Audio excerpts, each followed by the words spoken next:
Hello and welcome to episode 7. We are going to do the end. I'm going to do this with a friend of mine. As you can see, Pumpkin in first person. It's a little bit of a problem. You can't see very well. Makes it pretty hard. But for some reason it's kind of in a way easier to track the dragon this way. Tried it both ways and I actually preferred first person with limited view for some reason. Yeah, destroy the towers really quick. He was pretty easy. We killed him pretty fast. I am fast forwarding this part because it is a pretty long fight. It would be about 30 minutes of us just pounding on him. He's pretty tough to kill. So yeah, basically all you want to do is destroy the tower so he never heals first, and then kill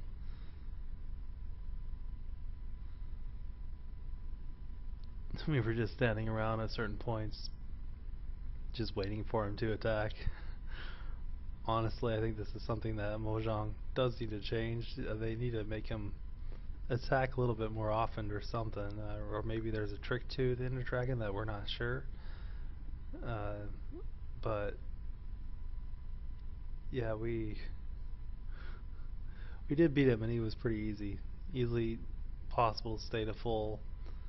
Could be why they made him take so long. You have plenty of time to heal to full if you have your food all the way filled up all the time. So it wasn't hard to kill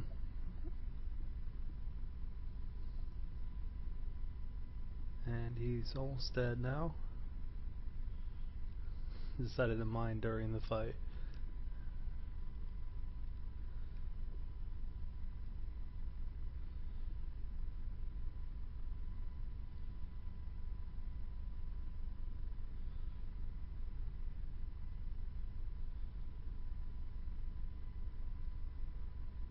And there we go. Ender Dragon is dead. Now the end is a great place. This is where you get Sheldonite ore. The only way to make iridium without UU matter. I'm getting my first couple stacks of tungsten ore as well. Will eventually become in handy whenever I get a vacuum freezer and more heat inside of the industrial blast furnace. That of course will be a little bit later because it's going to require a lot of energy even if I did have it. So the main thing I need is the Sheldonite ore. So I'm going to get some of that and get started on making advanced solar panels.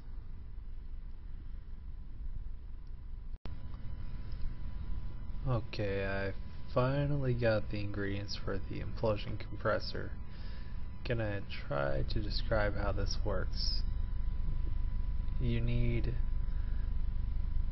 I think it was, let's see, how many was it?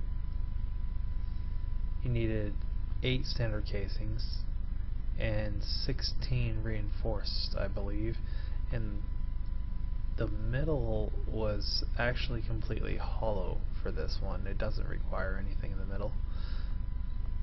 And well, you'll know from the green dot in the top that I believe that is correct, though. It was 16 reinforced and 8 standards.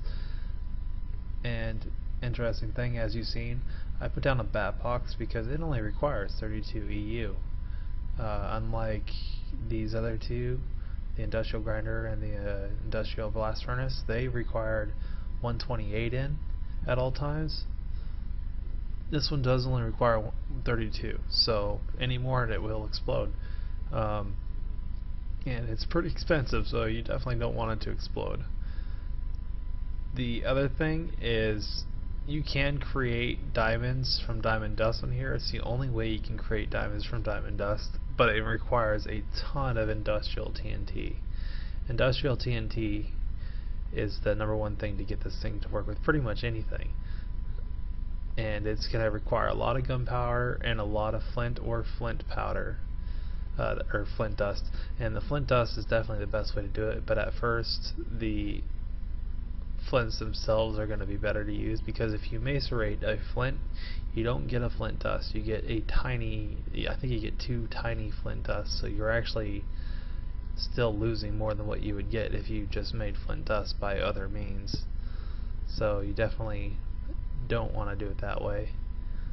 And I'm going to make an iridium alloy and finally get that going to make the matter fabricator. I'm almost there, so I'm going to skip forward to that part really quick here. And now it is time for the matter fabricator. Couple things to note here.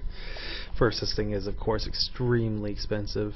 Took quite a bit. You need to actually make an iridium plate without even having any UU to help you out.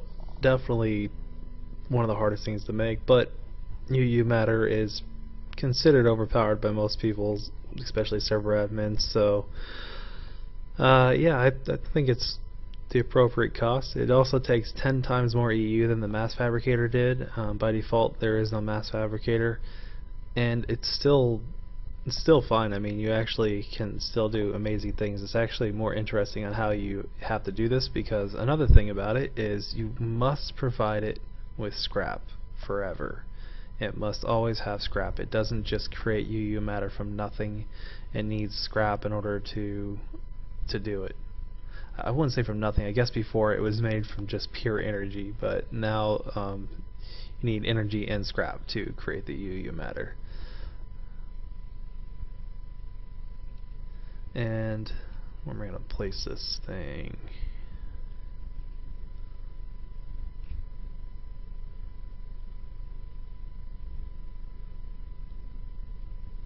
I think right here is good. Yeah, this will cut half the power basically forever whenever I put it here, to make it to where it's half and half. It's a good place to put it. You always want to do that, because then forever you're generating UU matter while powering your machines. Of course, this does mean that every single time you create something that produces more power, like even whenever I get an advanced solar, half of it will be going towards UU matter, but you do need to do that in order to get more and more. It will be over time exponentially quicker and quicker to start getting solar panels, and eventually UU matter will no longer be an issue. And there we go, that's cool. Got the matter fabricator, made the implosion compressor, and beat the end. So got a lot done here. I think that's going to be it for this episode, and I'll see you again in episode 8.